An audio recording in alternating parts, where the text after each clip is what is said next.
अच्युतं केशवं कृष्णदामोदरं रामनारायणं जानकीवल्लभम्। हरे कृष्णा, हरिओम, राधे राधे। आप सभी का हमारे चैनल पर हार्दिक स्वागत है। मार्गशीर्ष मास यानी कि माघ महीना भगवान श्री कृष्ण का बहुत ही प्रिय मास है। इस मास में भगवान श्री कृष्ण की पूजा की जाती है, उनकी आराधना की जाती है, उनके मंत्रों का जाप किया जाता है तथा उनकी कथाओं को नित्य सुना भी जाता है। इस प्रकार भगवान श्री कृष्ण की प्रसन्नता के लिए तुलसी जी की भी पूजा की जाती है। उन्हें नित्य जल से सींचा भी जाता है, उनकी धूप और दिए से पूजा भी की जाती है। इस तरह भगवान श्री कृष्ण को गौएं बहुत प्यारी थी, इसीलिए गौ माता की भी पूजा की जाती है। उनके लिए कुछ दान भी दिया जाता है। जो भी आपका समर्थ हो उस तरह से आप दान में अवश्य दें। माघशीर्ष के महीने में भगवान श्री कृष्ण की लीला कथाओं को सुनने से भगवान श्री कृष्ण प्रसन्न होकर अपने भक्तों की सभी मनोकामना को पूर्ण करते हैं। उनके कष्टों को दूर करके उन्हें शुभ आशीर्वाद भी प्रदान करते हैं। तो आइए शुभारंभ करते हैं आज से मार्गशीर्ष मास महात्म के प्रथम अध्याय से। आज की कथा प्रारंभ करने से पहले भगवान श्री कृष्ण की लीला का एक कथा का आप श्रवण जरूर करेंगे। इस कथा में प्रभु श्री कृष्ण ने गोपियों के साथ बहुत सी जो लीलाएं की हैं, उन्हें भगवान श्री कृष्ण ने गोपियों की मटकी तोड़ते फोड़ते और मक्खन चुराते और गोपियाँ भगवान श्री कृष्ण की उलाहना लेकर यशोदा मैया के पास आती थीं। ऐसा बहुत बार होता था। तो एक बार की ऐसी ही बात है कि यशोदा मैया प्रभु श्री कृष्ण के उलाहनों से तंग आ गई थी और छड़ी लेकर श्री कृष्ण की ओर दौड़ी हुई जा रही थी। जब प्रभु ने अपनी मैया को क्रोध में देखा तो वह अपना बचाव करने के लिए भागने लगे। भागते भागते जब श्री कृष्ण जी एक कुम्हार के घर पहुँचे तो कुम्हार अपनी मिट्टी के घड़े बनाने में व्यस्त था। लेकिन जैसे ही कुम्हार ने श्री कृष्ण को देखा तो वह बड़ा ही प्रसन्न हुआ। कुम्हार जानता था कि श्री कृष्ण साक्षात परमेश्वर हैं। तब प्रभु ने कुम्हार से कहा कि कुम्हार जी, आज मेरी मैया मुझ पर बहुत क्रोधित हैं। मैया छड़ी लेकर मेरे पीछे पीछे आ रही हैं। भैया आप मुझे कहीं छुपा लो। तब कुम्हार ने श्री कृष्ण को एक बड़े से मटके के नीचे छिपा दिया। कुछ ही क्षणों में मैया यशोदा भी वहाँ पर आई और कुम्हार से पूछने लगी, क्या रे कुम्हार, तूने मेरे कन्हैया को कहीं देखा है क्या? कुम्हार ने कहा, नहीं मैया, मैंने कन्हैया को तो नहीं देखा। श्री कृष्ण यह सब बातें घड़े के पीछे छिपकर सुन रहे थे। तो मैया वहाँ से चली गई। अब प्रभु श्री कृष्ण कुम्हार से कहने लगे कि कुम्हार जी, यदि मैया चली गई तो मुझे इस घड़े से बाहर निकाल लो। कुम्हार बोला, ऐसे नहीं प्रभु जी, मुझे पहले 84 लाख योनियों के बंधन से मुक्त करने का वचन दो। तब भगवान श्री कृष्ण मुस्कुराए और उन्होंने कहा, ठीक है, मैं तुम्हें 84 लाख योनियों से मुक्त करने का वचन देता हूँ। अब तो मुझे बाहर निकाल दो। तब कुम्हार कहने लगा, मुझे अकेले नहीं प्रभु जी, मेरे परिवार के सभी लोगों को भी 84 लाख योनियों के बंधन से मुक्त करने का वचन दोगे तो मैं आपको इस घड़े से बाहर निकाल दूंगा। तब प्रभु श्री कृष्ण जी कहने लगे, चलो ठीक है, उनको भी 84 लाख योनियों के बंधन से मुक्त होने का मैं तुम्हें वचन देता हूँ। अब तो मुझे इस घड़े से बाहर निकाल दो। अब कुम्हार कहने लगा, बस प्रभु जी, एक विनती और है, उसे भी पूरा करने का वचन दे दो तो मैं आपको घड़े से बाहर निकाल दूंगा। तब भगवान श्री कृष्ण बोले, वह भी तो बता दो, क्या करना चाहती हो? तो कुम्हार ने कहा, प्रभु जी, जिस घड़े के नीचे आप छुपे हो उसकी मिट्टी मेरे बैलों के ऊपर लाद के लाई गई है। मेरे इन बैलों को भी 84 लाख योनियों के बंधन से मुक्त करने का वचन दे दो। तब भगवान श्री कृष्ण ने कुम्हार के प्रेम पर प्रसन्न होकर उन बैलों को भी 84 लाख के योनियों के बंधन से मुक्त होने का वचन दे दिया। अब प्रभु श्री कृष्ण बोले, अब तो तुम्हारी सब इच्छा पूर्ण हो गई, अब तो मुझे घड़े से बाहर निकाल दो। तब कुम्हार कहने लगा, अभी नहीं भगवान, बस एक अंतिम इच्छा और है, उसे भी पूरा कर दीजिए। और वह यह है कि जो भी प्राणी हम दोनों के बीच के इस संवाद को सुनेगा उसे भी आप 84 लाख योनियों के बंधन से मुक्त करोगे। बस यह वचन दे दो तो मैं आपको इस घड़े से अभी के भी बाहर निकाल दूंगा। कुम्हार के प्रेम भरी बातों को सुनकर प्रभु श्री कृष्ण बड़ा ही प्रसन्न हुए और कुम्हार की इस इच्छा को भी पूरा करने का उन्होंने वचन दे दिया। फिर कुम्हार ने बाल श्री कृष्ण को घड़े से बाहर निकाल दिया। उनके चरणों में साष्टांग प्रणाम किया, प्रभु जी के चरण धोए और चरणामृत लिया। अपनी पूरी झोपड़ी में चरणामृत का छिड़काव किया और प्रभु जी के गले लगकर इतना रोया कि प्रभु में ही विलीन हो गया। तो जरा सोचें, जो बाल श्री कृष्ण 7 कोस लंबे चौड़े गोवर्धन पर्वत को अपनी एक छोटी सी उंगली पर उठा सकते हैं तो क्या वह एक घड़ा नहीं उठा सकते थे? लेकिन बिना प्रेम रीझे नहीं नटवर नंद किशोर किशोर कोई कितने भी यज्ञ करे, अनुष्ठान करे, कितना भी दान करे, चाहे कितनी भी भक्ति कर ले, लेकिन जब तक मन में प्राणी के मात्र के लिए प्रेम नहीं होगा, प्रभु श्री कृष्ण मिल नहीं सकते हैं। तो एक बार प्रेम से बोलिए भगवान श्री कृष्ण की जय। आइए भगवान श्री कृष्ण के एक परम भक्त की कथा हम आपको सुनाते हैं। इसके बाद आज के प्रथम अध्याय का हम श्रवण करेंगे। गोकुल में एक मोर रहा करता था। वह मोर बड़ा ही श्री कृष्ण का परम भक्त था।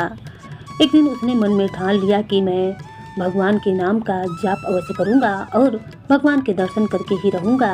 ऐसा उद्देश्य लेकर वह भगवान श्री कृष्ण के द्वार पर पहुंचा और वहीं एक पेड़ था, उसी के ऊपर बैठकर भगवान श्री कृष्ण के नाम का जप करने लगा।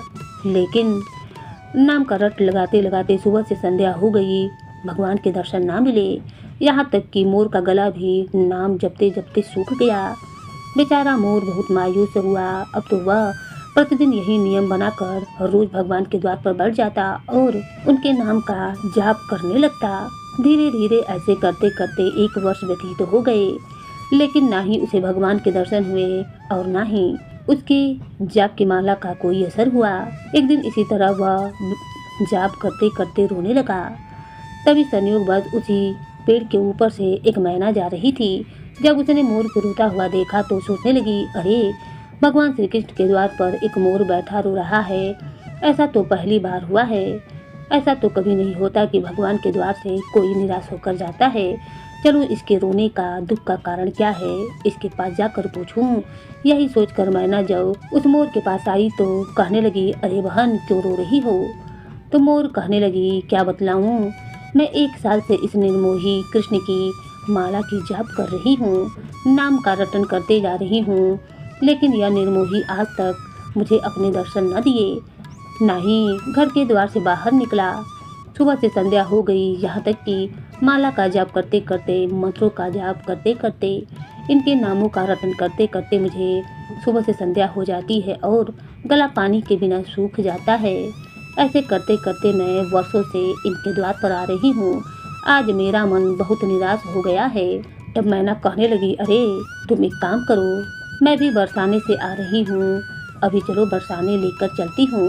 वहाँ पर राधा रानी के द्वार पर बैठना और राधा रानी से कहना, जो भी बात तुम राधा रानी से कहोगी वह अवश्य पूर्ण होगा, क्योंकि राधा रानी के पास जब बात पहुँचती है तो भगवान श्री कृष्ण के पास स्वयं पहुँच जाती है। तो चलो मेरे साथ चलो। मैना की बात सुनकर मोर उसके साथ उड़ चली, लेकिन मन में सोच रही थी क्या कि यह श्री कृष्ण तो मेरी बात सुनता ही नहीं तो राधा रानी क्या सुनेंगी। लेकिन फिर भी मायूस मन से वह उनके साथ द्वार पर जा पहुंची। जब वह दरवाजे पर पहुंची तो मैना राधा राधा कहकर रट लगा रही थी, लेकिन इसके मुख से श्री कृष्ण का रट चलता रहा। मेरे कान्हा, मेरे प्रभु, ऐसे मोर पुकार रही थी। मोर के पुकारने की आवाज़ राधा रानी के कानों तक जा पहुंची। वह दौड़ती हुई घर के बाहर निकली और मोर को गले से लगा लिया। कभी ऐसा भी हो सकता है कि राधा रानी कान्हा के नाम का जाप सुने और अपने आप को रोक पाए? कदापि नहीं। बड़े देर के बाद उन्होंने मोर से पूछा, अरे तुम कान्हा कान्हा क्यों पुकार रहे हो? क्या तुम कान्हा की नगरी से आए हो? तब मोर कहने लगा, हाँ माता, तुम तो बहुत ही करुणामयी हो, तुम तो बहुत दयालु हो। मैंने जैसा सुना था वैसे कहीं बढ़कर पाया। मैं कान्हा की ही नगरी से आया हूँ, लेकिन तुम्हारा तो बड़ा ही निर्मोही है। राधा रानी कहने लगी, अरे मेरा कान्हा निर्मोही नहीं, बहुत प्रेमी है। आखिर बात क्या है? तब मोरनी कहने लगी, क्या बतलाऊं, 1 सालों से मैं उसके द्वार पर बैठकर कृष्णा कृष्णा का जाप करती हूँ। उसके दर्शन को तरस गई हूँ, उनके आशीर्वाद की व्याकुल हूँ, लेकिन कान्हा तुम्हारे निर्मोही हैं, उन्होंने दर्शन ना दिया। यहाँ तक कि सुबह से संध्या तक नाम जपते जपते मेरा गला पानी के बिना सूख जाता। वह दर्शन क्या देंगे पानी के लिए, किसी से पूछते भी नहीं हैं। तब राधा रानी कहने लगी, नहीं मेरी बात सुनो, इस बार तुम कान्हा के द्वार पर जाना और कान्हा कान्हा नहीं राधे राधे का जप करना।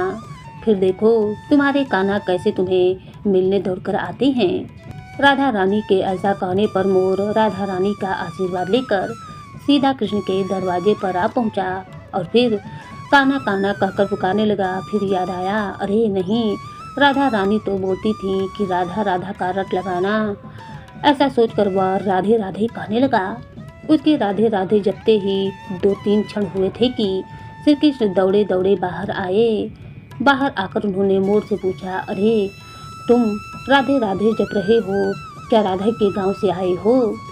तब मोर कहने लगा, अरे जब मैंने आपको 1 साल से कहना कहना का रट लगाते हुए पुकारा, आप एक बार भी नहीं सुने, मगर राधे राधे की रट सुनकर आप 2-3 क्षण में ही दौड़कर चले आए।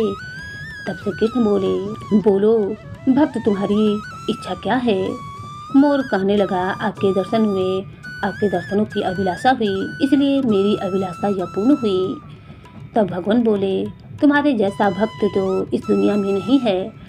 आज के बाद मेरी एक बात सदैव याद रखना, जब तक यह सृष्टि रहेगी तुम्हारा पंख मेरे शीश पर विराजमान रहेगा। भगवान के ऐसा कहने पर मोर ने अपने शरीर से एक पंख गिरा दिया। उसने सोचा कि देखूं भगवान कह रहे हैं तो क्या सच में यह मुझे उतना स्थान देंगे। लेकिन जैसे ही मोर का पंख गिरा, भगवान ने उठाकर अपने शीश पर सजा लिया, जैसे लग रहा था कि वह मोर का मुकुट बन गया हो। उन्होंने शीश पर धारण कर लिया। तब मोर बड़ा प्रसन्न हुआ और भगवान श्री कृष्ण का जयकारा लगाते हुए वन में विहार के लिए चला गया। तो श्रोताओं, यह भगवान श्री कृष्ण के परम भक्त की बड़ी ही सुंदर कथा थी। चलिए आज हम मार्गशीर्ष मास के प्रथम अध्याय का श्रवण करते हैं। एक बार नारद जी ने भगवान नारायण से पूछा कि हे ब्राह्मण, यह सुरभि देवी कौन थी जो गोलोक से आई थी?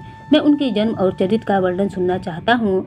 भगवान नारायण बोले, नारद देवी सुरभलोक में प्रकट हुई। वह गौओं की अर्थधात्री देवी, गौओं की आदि, गौओं की जननी तथा संपूर्ण गौओं में प्रमुख हैं। उन्हें मैं सबसे पहली सृष्टि का प्रसंग सुना रहा हूँ, जिसके अनुसार पूर्ण काल में वृंदावन में उस सुरभि का ही जन्म हुआ था। एक समय की बात है, गोपनाओं से घिरे हुए राधापति भगवान श्री कृष्ण कौतूहल व श्री राधा के साथ पुण्य वृंदावन में गए। वहां से विहार करने लगे। उस समय कौतुक वंश में प्रभु के मन में सहसा दूध पीने की इच्छा जाग उठी स्वेच्छा से। तब भगवान श्री कृष्ण ने अपने वाम पास से लीला पूर्वक सुरभि गाय को प्रकट किया। उसके साथ बछड़ा भी था, वह दूधवती थी। उस गौ माता को सामने देखकर सुदामा ने एक रत्नमय पात्र में उनका दूध दूहा। वह दूध सुधा से भी अधिक मधुर तथा जन्म और मृत्यु को दूर करने वाला था। स्वयं गोपीपति भगवान श्री कृष्ण ने उस गरम गरम दूध का स्वाद लिया। फिर हाथ से छूटकर वह पात्र नीचे गिर पड़ा और दूध धरती पर फैल गया। उस दूध से वहां पर एक सरोवर बन गया। उसकी लंबाई और चौड़ाई सब ओर से 100 योजन हो गई। गोलोक में वह सरोवर शिव सरोवर नाम से प्रसिद्ध हुआ। गोपिकाओं और श्री राधा के लिए वह क्रीड़ा सरोवर बन गया। भगवान की इच्छा से उस क्रीड़ावापी के घाट तत्काल अमूल्य दिव्य रत्नों द्वारा निर्मित हो गए। उसी समय अकस्मात असंख्य कामधेनु गाय प्रकट हो गईं। जितनी वे गवें थीं उतने ही बछड़े भी थे। उस सुरभि गाय के रोमकूप से निकल आए। फिर उन गौओं के बहुत से पुत्र पौत्र भी हुए, जिनकी संख्या नहीं की जा सकती थी। यूं उस सुरभि देवी से गौओं की सृष्टि कही गई, जिससे संपूर्ण जगत व्याप्त हुआ। मुने पुनः काल में भगवान श्री कृष्ण ने देवी सुरभि की पूजा की थी। फिर त्रिलोकी में उस देवी की दुर्लभ पूजा का प्रचार हो गया। दीपावली के दूसरे दिन भगवान श्री कृष्ण की आज्ञा से देवी सुरभि की पूजा संपन्न हुई थी। यह प्रसंग मैं अपने पिता के धर्म के मुख से सुन चुका हूँ। महाभागे देवी सुरभि का ध्यान, स्त्रोत, मूल मंत्र तथा पूजा की विधि वेदोक्त क्रम में तुमसे कहता हूँ, सुनो। ओम सुरभे नमः 1 लाख जप करने पर मंत्र सिद्ध होकर भक्तों के लिए कल्प वृक्ष का काम करता है। ध्यान और पूजन यजुर्वेद में सम्यक प्रकार से वर्णित है, जो रिद्धि सिद्धि, मुक्ति और संपूर्ण कामनाओं को देने वाली है। जो लक्ष्मी स्वरूपा श्री राधा की सहचरणी गौओं की अष्टधाती, गौओं की आदि जननी, पवित्र रूपा, पूजनीय भक्तों के अखिल मनोरथ सिद्ध करने वाली है तथा जिनसे यह सारा विश्व पावन बना हुआ है, उन भगवती सुरभि की मैं उपासना करता हूँ। कलश गाय के मस्तक, गौओं के बांधने के खम्भे, शालिग्राम जी की मूर्ति, जल तथा अग्नि में देवी सुरभि की भावना करके बीज उनकी पूजा करें। जो दीपमाली के दूसरे दिन पूर्वान काल में भक्ति पूर्वक भगवती सुरभि की पूजा करेगा, वह जगत में पूर्ण हो जाएगा। एक बार कल्प में देवी सुरभि ने दूध देना बंद कर दिया। तब देवता अत्यंत चिंतित होकर ब्रह्मलोक में गए और ब्रह्मा जी की स्तुति करने लगे। फिर ब्रह्मा जी की आज्ञा पाकर इंद्र ने देवी सुरभि की स्तुति आरंभ की। इंद्र ने कहा, देवी एवं महादेवी सुरभि को बार बार नमस्कार है। जगदम्बिके, तुम गौओं की बीज स्वरूपा हो, तुम्हें नमस्कार है।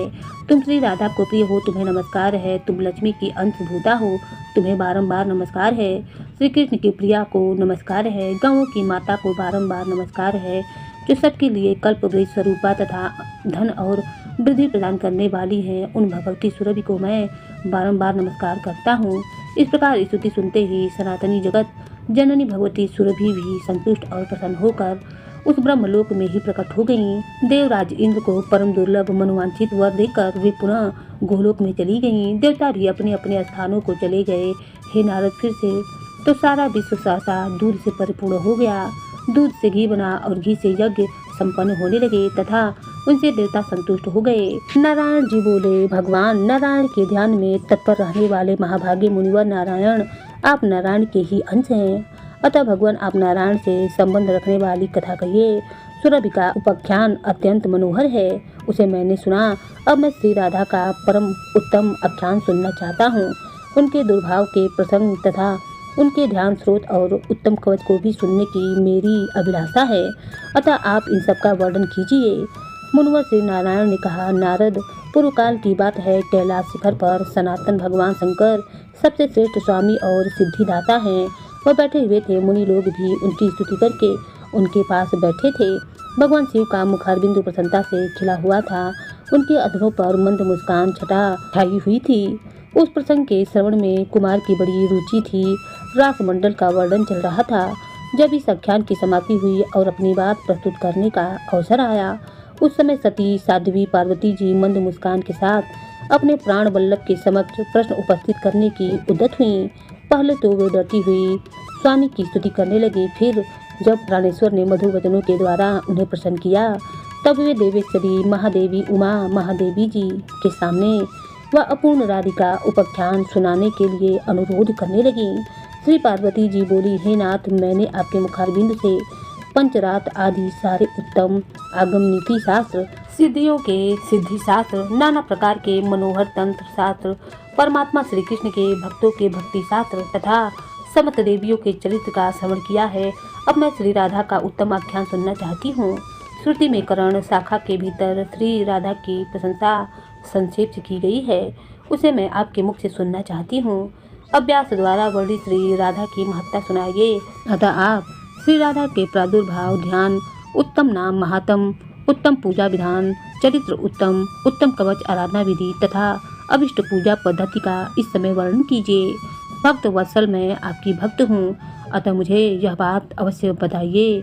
पार्वती जी का उपरयुक्त वचन सुनकर भगवान पंचमुख शिव ने अपना मस्तक नीचे कर लिया। अपना सत्य भंग होने के भय से वे मौन हो गए, चिंता में पड़ गए। उस समय उन्होंने अपने इष्ट देव करुणा निधान भगवान श्री कृष्ण का ध्यान स्मरण किया और उनकी आज्ञा पाकर वे अपनी अर्धांगिनी स्वरूपा पार्वती से इस प्रकार बोले, हे देवी, मुझे परमात्मा भगवान श्री कृष्ण ने राधा आख्यान के प्रसंग से रोक दिया था, परंतु परमेश्वरी, तुम तो मेरा आधा अंग हो, अतः स्वरूपतः मुझसे भिन्न नहीं हो। इसलिए भगवान श्री कृष्ण ने इस समय मुझे यह प्रसंग तुम्हें सुनाने की आज्ञा दे दी है। सती शिरोमणि, मेरे इष्ट देव की वल्लभा श्री राधा का चरित्र अत्यंत गोपनीय, सुखद तथा श्री कृष्ण भक्ति प्रदान करने वाला है। हे दुर्गे, वह सब पूर्वा पर श्रेष्ठ प्रसंग मैं जानता हूँ। मैं जिस रहस्य को जानता हूँ उसे ब्रह्मा तथा नागराज शेष भी नहीं जानते हैं। सनत कुमार, सनातन देवता, धर्म देवेंद्र, मुंद तथा काफी देवियों को भी इसका ज्ञान नहीं है। सुरेश्वरी, तुम मुझसे भी बलवती हो, क्योंकि इस प्रसंग को न सुनने पर अपने प्राणों का परित्याग कर देने को उद्यत हो गई थी। अतः मैं इस गोपनीय विषय को भी तुमसे कहता हूँ। दुर्गे, यह परम अद्भुत रहस्य है, मैं इसका कुछ वर्णन करता हूँ, सुनो। श्री राधा का चरित्र अत्यंत पुण्यदायक तथा दुर्लभ है। एक समय राधेश्वरी श्री राधा जी श्याम सुंदर जी कृष्ण से मिलने को उत्सुक हुई। उस समय वे रक्तमय सिंहासन पर अमूल्य रत्न भरणों से विभूषित होकर बैठी थीं। अग्निशुद्ध दिव्य वस्त्र उनके भी अंगों की शोभा बढ़ा रहा था। उनकी मनोहर अंग कांत करोड़ों पूर्ण चंद्रमाओं को लज्जित कर रही थी। उनकी प्रभा तपाए हुए स्वर्ण के सदृश्य जान पड़ती थी। शुद्ध स्वरूपा श्री राधा के अधर पर मंद मुस्कान खेल रही थी। उनकी दंत पंक्ति बड़ी ही सुंदर थी। वे मालती सुमनों की माला से मंडित रमणीय केश पास धारण करती थीं। उनके गले की रत्नमयी माला ग्रीष्म ऋतु के सूर्य के समान दीप्तमान थी। कंठ में प्रकाशित शुभ मुक्ताहार गंगा की धवल धारा के समान शोभा पा रहा था।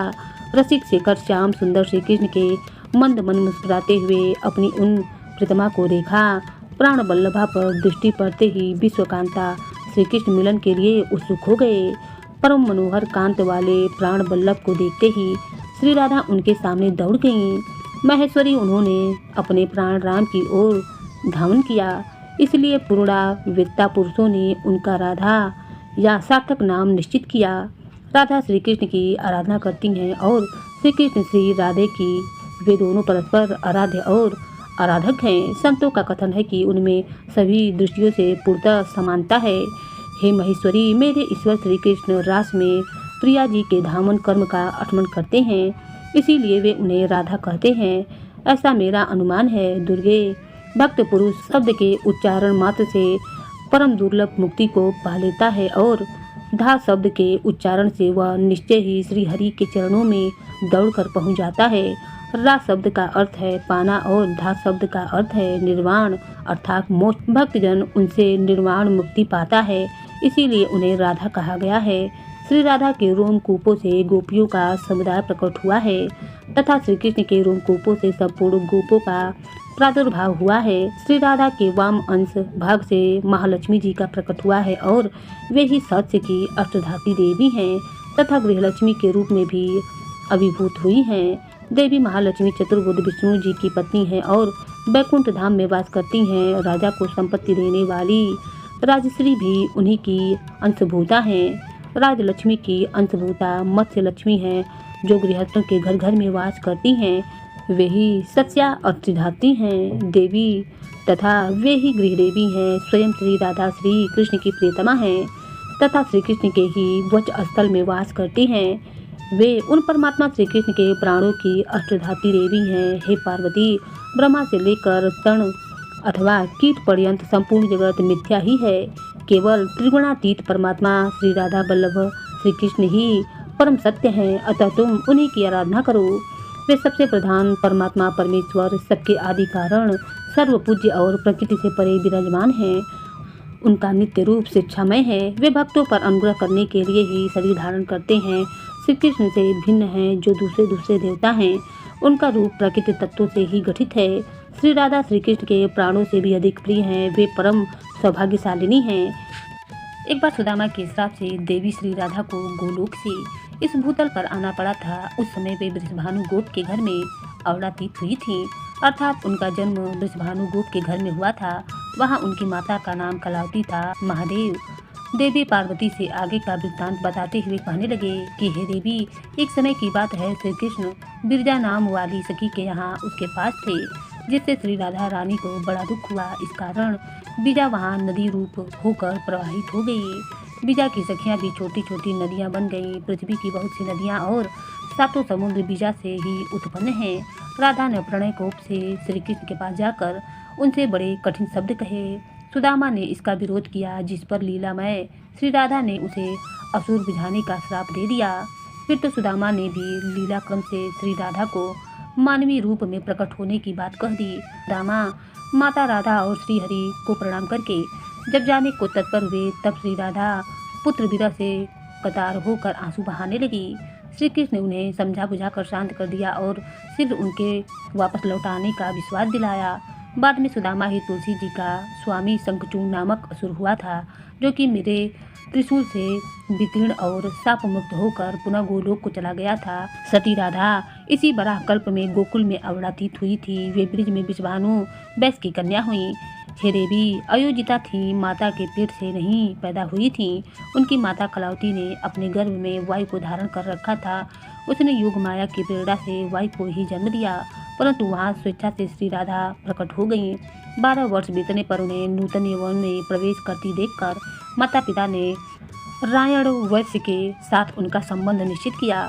उस समय श्री राधा घर में अपनी छाया को स्थापित करके स्वयं अंतर्ध्यान हो गई। उस छाया के साथ ही उक्त रायण का विवाह हुआ था। जगतपति श्री कृष्ण कंस के भय से रक्षा के बहाने शैश अवस्था में ही गोकुल में पहुंचा दिए गए थे। वहां श्री कृष्ण की माता जो यशोदा थी, उनका सहोदर भाई रायण था। गोलोक में तो वह श्री कृष्ण का अंशभूत गोप था, परंतु इस अवतार के समय भूतल पर वह श्री कृष्ण का मामा लगा करता था। जगत सृष्टा विधाता ने पूर्णमय वृंदावन में श्री कृष्ण के साथ साक्षात श्री राधा का विधि पूर्वक विवाह कर्म संपन्न करवाया था। गोकर्णगण स्वप्न में ही श्री राधा के चरण बिंद का दर्शन नहीं कर पाते थे। साक्षात राधा रानी की असली राधा जी तो श्री कृष्ण के वक्ष स्थल में वास करती थीं और जो उनकी छाया थी राधा रूपी वह राण के घर में ब्रह्मा जी ने उन्हें पूर्व काल में श्री राधा के चरण बिंदु का दर्शन पाने के लिए पुष्कर में 60,000 वर्षों तक कठिन तपस्या की थी। उसी तपस्या के फलस्वरूप इस समय उन्हें श्री राधा के चरणों का दर्शन भी प्राप्त हुआ था। गोकुलनाथ श्री कृष्ण कुछ समय तक तो वृंदावन में श्री राधा के साथ अमोद प्रमोद करते रहे। फिर सुदामा के श्राप से उनका श्री राधा के साथ वियोग हो गया था और इसी बीच में श्री कृष्ण ने पृथ्वी का भार उतारा था। 100 वर्ष पूरे हो जाने पर तीर्थयात्रा के प्रसंग से श्री राधा ने श्री कृष्ण का और श्री कृष्ण ने श्री राधा का दर्शन प्राप्त किया था। फिर तत्वज्ञान श्री कृष्ण श्री राधा के साथ गोलोक धाम में पधार गए। कलावती अर्थात कीर्तिदा और यशोदा भी श्री राधा के साथ ही गोलोक में चली गईं। प्रजापति द्रोण नंद बने, उनकी पत्नी धारा यशोदा जी हुईं। उन दोनों ने पहले की हुई तपस्या के प्रभाव से परमात्मा भगवान श्री कृष्ण को पुत्र के रूप में प्राप्त किया था। महर्षि कश्यप वासुदेव जी हुए थे। उनकी पत्नी सती साध्वी अदिति अंशत देवकी के रूप में अवतीर्ण हुई थी। प्रत्येक कल्प में जब भगवान अवतार लेते हैं देव माता अदिति और देव पिता कश्यप उनके माता पिता का स्थान ग्रहण करते हैं। श्री राधा की माता कलावती अर्थात कीर्तिदा पितरों की मानसिक कन्या थी। गोलोक से वसुधाम गोपी वृषभानु होकर इस भूतल पाए थे। दुर्गे इस प्रकार मैंने श्री राधा का उत्तम उपाख्यान सुनाया है। यह संपत्ति प्रदान करने वाला पापहारी और पुत्र और पौत्रों की वृद्धि करने वाला है। श्री कृष्ण के 2 रूपों में प्रकट हैं, द्विभुज और चतुर्भुज। चतुर्भुज रूप से वे वैकुंठ धाम में निवास करते हैं और स्वयं द्विभुज श्री कृष्ण गोलोक धाम में।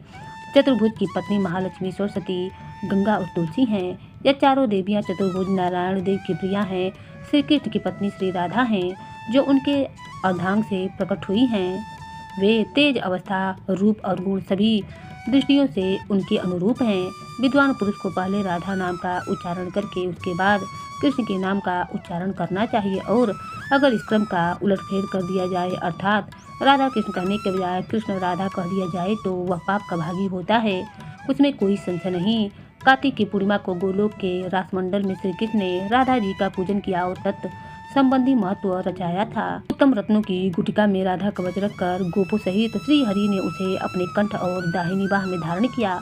भक्ति भाव से उनका ध्यान करके स्तुति की। फिर मधुसूदन ने राधा के चबाए हुए तांबुक अर्थात पान को लेकर स्वयं खाया था। श्री राधा श्री कृष्ण की पूजनी भी हैं और श्री कृष्ण राधा जी के पूजनी हैं। वे दोनों एक दूसरे के इष्ट देवता हैं। उनमें भेदभाव करने वाला पुरुष नरक में जाता है। श्री कृष्ण के बाद धर्म ने, ब्रह्मा जी ने, मैंने, अनंत ने, वासुकी ने और सूर्य चंद्रमा ने श्री राधा का पूजन किया। फिर देवराज इंद्र, रुद्रगण, मनुपुत्र, देवेंद्र गण, मुंद्रगण और संपूर्ण विश्व के लोगों ने श्री राधा की पूजा की। यह सब द्वितीय आवरण के पूजक हैं। तृतीय आवरण में 7 द्वीपों के सम्राट सुयज्ञ ने और उनके पुत्र पौत्रों और मित्रों ने भारतवर्ष में प्रसन्नता पूर्वक श्री राधिका का पूजन किया। उन महाराज को दैववंश किसी ब्राह्मण ने श्राप दे दिया था जिससे उनका हाथ रोगग्रस्त हो गया था, जिस कारण वे मन ही मन बहुत दुखी रहा करते थे। उनके राज्य लक्ष्मी छीन गई थी, परंतु श्री राधा के वरदान से उन्होंने अपना राज्य पुनः प्राप्त कर लिया था। ब्रह्मा जी के द्वारा दिए हुए स्त्रोत से परमेश्वरी श्री राधा की स्तुति करके राजा ने उनके अभेद कवच को कंठ और बाह में धारण किया और पुष्कर तीर्थ में 100 वर्षों तक ध्यान पूर्वक उनकी पूजा की। अंत में वे महाराज रत्नमय विमान पर सवार होकर गोलोक धाम को चले गए। देवी, यह सारा प्रसंग मैंने तुम्हें कब सुनाया, अब और क्या सुनना चाहती हो? तब देवी पार्वती कहने लगी, प्रभु, राजा सुयज्ञ कौन थे? किस वंश में उनका जन्म हुआ था? उन्हें ब्राह्मण का श्राप कैसे प्राप्त हुआ था और किस तरह से श्री राधा जी को वे प्राप्त कर सके, जो कि सर्व आत्मा श्री कृष्ण की पत्नी है और साक्षात श्री कृष्ण ने जिनका पूजन किया है, उन्हीं परमेश्वरी श्री राधा की सेवा का सौभाग्य एक मलमूत्रधारी मनुष्य को कैसे मिल सका, जिनके चरण बिंदु की रज को पाने के लिए ब्रह्मा जी ने भी पूर्ण काल में पुष्कर तीर्थ के भीतर 60,000 वर्षों तक कठिन तपस्या की थी और जिनका दर्शन पाना आपके लिए भी अत्यंत कठिन है। उन्हीं पुरातनी महालक्ष्मी श्री राधा देवी का दर्शन राजा सुयोग्य ने कैसे किया, वे मनुष्यों की दृष्टि पथ में कैसे आई। तीनों लोक के श्रेष्ठा ब्रह्मा जी ने राजा सुयोग्य को श्री राधा का कवच किस प्रकार प्रदान किया, उनके ध्यान पूजन और स्तोत्र का उपदेश कैसे दिया। हे महादेव, यह सभी बातें बताने की कृपा कीजिए। तब श्री महादेव जी बोले, हे देवी, 14 मनुष्यों में जो सबसे प्रथम है उन्हें स्वयंभू मनु कहते हैं। वे ब्रह्मा जी के पुत्र और तपस्वी कहे गए हैं। उन्होंने शत्रुपा से विवाह किया था। मनु और शत्रुपा के पुत्र उत्तानपाद हुए। उत्तानपाद के पुत्र केवल ध्रुव है। हे गिरिराज नंदिनी, ध्रुव की कीर्ति तीनों लोक में विख्यात है। ध्रुव के पुत्र उत्कल हुए जो भगवान नारायण के अनंत भक्त थे। उन्होंने पुष्कर तीर्थ में 1000 राजसूय यज्ञों का अनुष्ठान किया था। उसी यज्ञ में सारे पात्र रत्नों के बने हुए थे। राजा ने बड़ी प्रसन्नता के साथ वे सभी पात्र ब्राह्मणों को दान कर दिए थे। यज्ञ आदि महोत्सव में राजा ने बहुमूल्य वस्त्रों की सहस्त्र राशियों को, जो कि तेज पुंज से प्रकाशित होती थीं, ब्राह्मणों में बांट दी। प्रिय, उस सुंदर यज्ञ को देखकर ब्रह्मा जी ने देव सभा में राजा उत्कल का नाम सुयोग्य रख दिया। राजा सुयोग्य अन्न रत्न और सभी प्रकार की संपत्तियों के दाता थे। वे हर दिन प्रसन्नता पूर्वक उचित दक्षिणा के साथ ब्राह्मणों को 101 लाख गौ दान में देते थे। उन गौओं के सिंग रत्नों से मढ़े हुए थे और दूध पात्र आदि सामग्री भी रत्नमयी ही होती थी। वे हर दिन 6 करोड़ ब्राह्मणों को भोजन कराया करते थे। उन्हें प्रतिदिन चूसने, चबाने, चाटने और पीने योग्य भोजन सामग्री देकर तृप्त किया करते थे। हर दिन 1 लाख रसोइयों को भोजन दिया करते थे। पुआ, रोटी, चावल आदि अन्न, दाल आदि व्यंजन दही के साथ परोसे जाते थे। उस भोजन सामग्री में मांस का सदा अभाव होता था। ब्राह्मण लोग भोजन के समय मनुवंशी राजा सुयोग्य की नहीं बल्कि उनके पितरों की भी स्तुति करते थे। हे सुंदरी, यज्ञ के दिनों में और उनकी समाप्ति के दिनों कुल मिलाकर 36 लाख करोड़ ब्राह्मणों ने अत्यंत तृप्तिपूर्वक स्वर्ण भोजन किया था। उन्होंने दक्षिणा में इतने रत्न ग्रहण किए थे कि उन सबको अपने घर तक ढोकर ले जाना उनके लिए सर्वथा असंभव हो गया था। तब उन्होंने कुछ तो शूद्रों में बांट दिया, कुछ रास्ते में छोड़ दिया। ब्राह्मण भोजन के अंत में राजा ने ब्राह्मणों को भी भोजन दिया और फिर वहाँ अन्न की सहस्त्र राशियाँ शेष रह गई थीं। इस प्रकार यज्ञ करके महाबाहु राजा सुयोग्य अपनी राजसभा में रमणीय रत्न सिंहासन पर बैठे हुए थे। वह सिंहासन रत्नेंद्र सार से निर्मित अनेक छत्रों से सुशोभित था। उसे बड़ी अच्छी तरीके से सजाया गया था। उस पर चंदन आदि सुगंधित वस्तुओं का लेप लगाया गया था। चंदन पल्लों से उसकी खुशबू और अधिक बढ़ गई थी। वहाँ वासु, वासव, चंद्रमा, इंद्र, आदित्यगण, मुनिवर, नारद और बड़े बड़े देवता विराजमान थे। उसी समय वहाँ एक ब्राह्मण आया जो कि रूखा और मलिन वस्त्र पहने हुए था। उसके कंठ, ओष्ठ और तालु सूखे हुए थे। उसने मुस्कुराते हुए हाथ जोड़कर रत्न सिंहासन पर बैठे हुए पुष्पमाला और चंदन से चर्चित राजा को आशीर्वाद दिया। राजा ने भी ब्राह्मण को प्रणाम तो किया, किंतु वे अपने स्थान से उठे नहीं। उस सभा के सभासद भी ब्राह्मण की ओर देखकर खड़े नहीं हुए। हो सकता है वह उसकी दशा को देखकर उसका सम्मान न करना चाहते हों। वे सभी थोड़ा थोड़ा मुस्कुराते और हंसते रहे। तब वह श्रेष्ठ ब्राह्मण मुनियों और देवताओं को नमस्कार करके निरंकुश भाव से वहाँ खड़ा हो गया और फिर बड़े ही क्रोध से राजा को श्राप देता हुआ बोला, अरे ओ मूर्ख, तू इस राज्य से दूर चला जा, श्रीहीन हो जा और शीघ्र ही दलित कोढ़ से युक्त, बुद्धिहीन और उपद्रवों से ग्रस्त हो जा। ऐसा कहकर क्रोध से कांपता हुआ वह ब्राह्मण अन्य सभासदों को श्राप देने के लिए तत्पर हो गया। जो लोग वहाँ हंस रहे थे वे सब अचानक उठकर खड़े हो गए। उन सब ने अपने दोस्त का परिहास कर लिया, इसीलिए उनकी ओर से ब्राह्मण का क्रोध जाता रहा। राजा उस ब्राह्मण को प्रणाम करके भय से कतार होकर रोने लगे। अब वे बड़े दुखी हृदय से सभा के बीच से बाहर निकले। तब गण रूप वाले ब्राह्मण देवता भी ब्रह्म तेज से प्रकाशित हुए चल दिए। उनके पीछे भय से कतार हुए समस्त मुनि भी चल दिए और बारंबार उच्च स्वर से पुकारने लगे। सब कहने लगे कि हे विप्र, ठहरो ठहरो।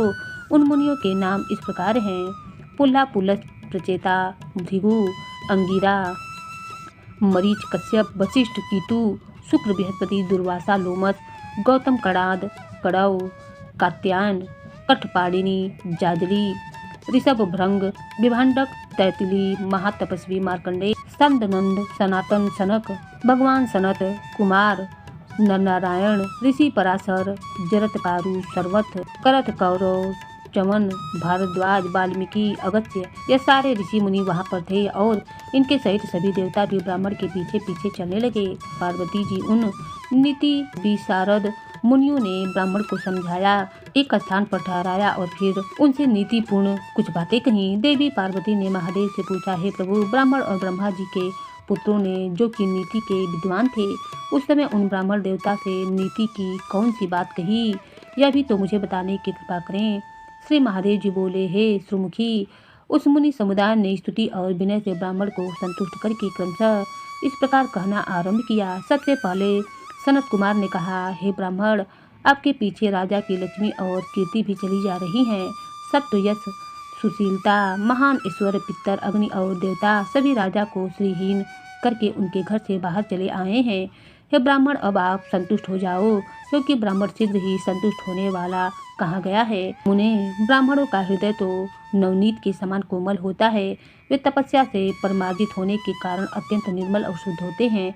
अतः हे विप्रवर, अब तो क्षमा करो, आओ और राजभवन को पवित्र करो। जिसके घर से अतिथि निराश होकर लौट जाता है, उसके देवता, पितर और अग्नि भी निराश होकर लौट जाते हैं, क्योंकि वहाँ अतिथि का सत्कार नहीं हुआ। इसीलिए हे विप्रवर, क्षमा करो और आओ आओ और राजभवन को शुद्ध करो। पुलत्स्य जी भी बोले, जो घर पर आए हुए अतिथि को टेढ़ी आंखों से देखते हैं, उन्हें अतिथि अपना पाप देकर और उनके पुण्य को लेकर चला जाता है। इसीलिए तुम राजा के दोष को क्षमा कर दो, वह तुम्हारी जहाँ मौज हो जाए। राजा अपने कर्म दोष से ही उठकर खड़े नहीं हुए थे, उनके उस दोष को तुम क्षमा कर दो। उल्ला ऋषि ने कहा, जो क्षत्रिय राजलक्ष्मी के मध्य से अथवा जो ब्राह्मण विद्या के मध्य से किसी ब्राह्मण का अपमान करता है, वह क्षत्रिय श्रीहीन हो जाता है और वह ब्राह्मण त्रिकाल संध्या से शून्य हो जाता है। वे दोनों ही एकादशी व्रत का भगवान विष्णु के नैवेद्य से वंचित हो जाते हैं। आप कृतु ऋषि बोले, ब्राह्मण, क्षत्रिय वंश अथवा शूद्र कोई भी क्यों ना हो, जो ब्राह्मण का अपमान करता है, वह दीक्षा के पुण्य और अधिकार से भ्रष्ट हो जाता है। इतना ही नहीं, उसका धन नष्ट हो जाता है और वह पुत्र और पत्नी से भी हीन हो जाता है।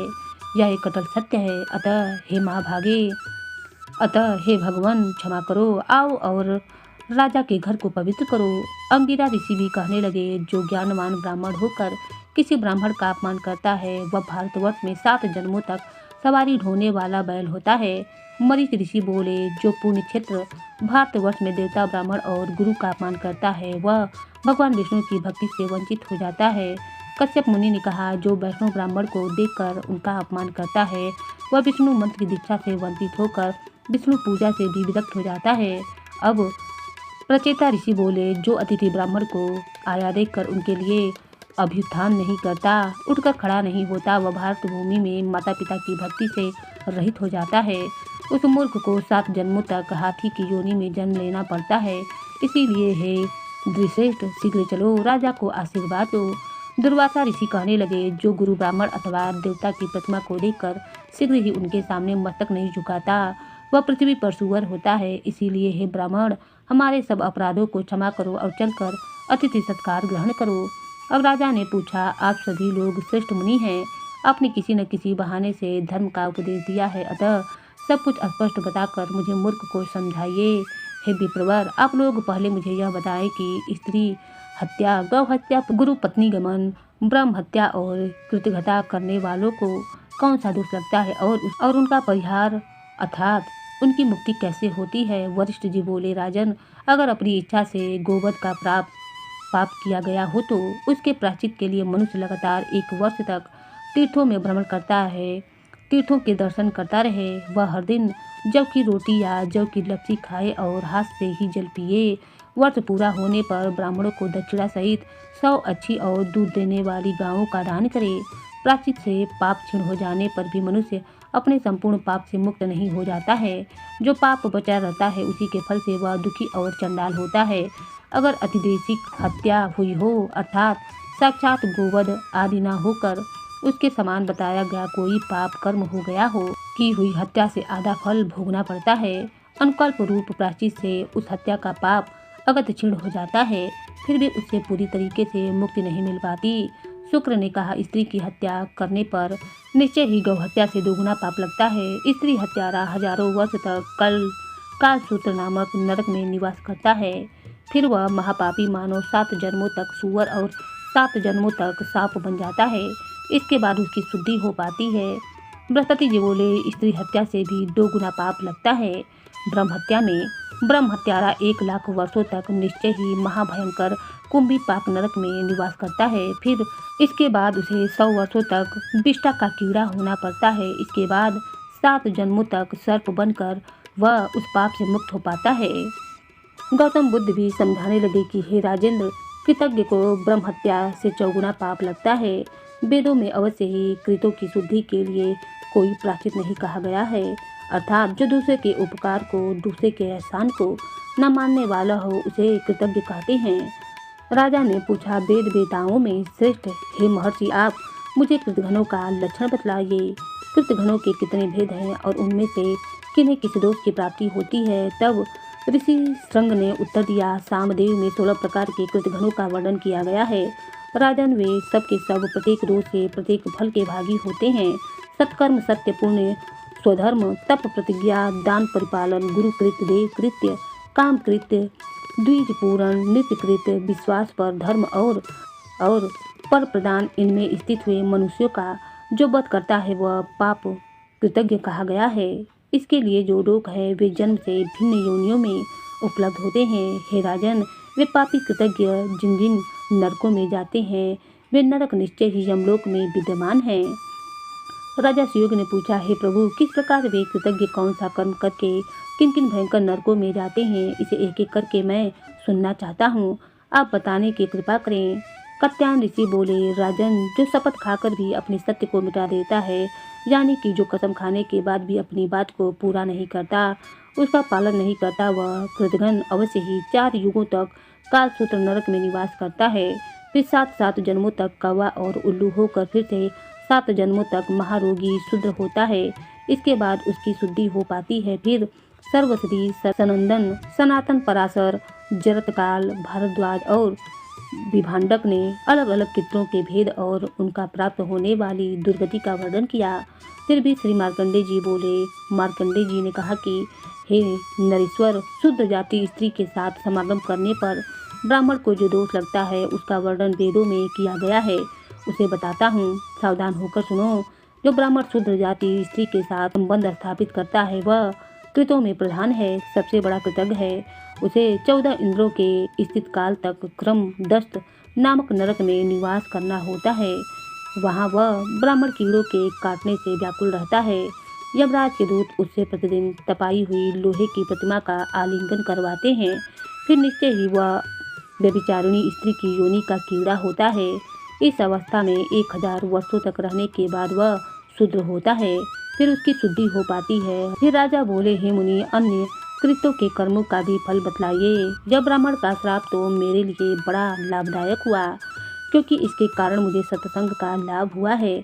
भला विपत्ति में पड़े बिना किसको संपत्ति प्राप्त होती है। हे मुनिवर, मैं तो धन्य हूँ, कृतकृत हूँ, मेरा जीवन सफल हो गया, क्योंकि आज मेरे घर पर मुक्त मुनिगण और देवता पधारे हैं।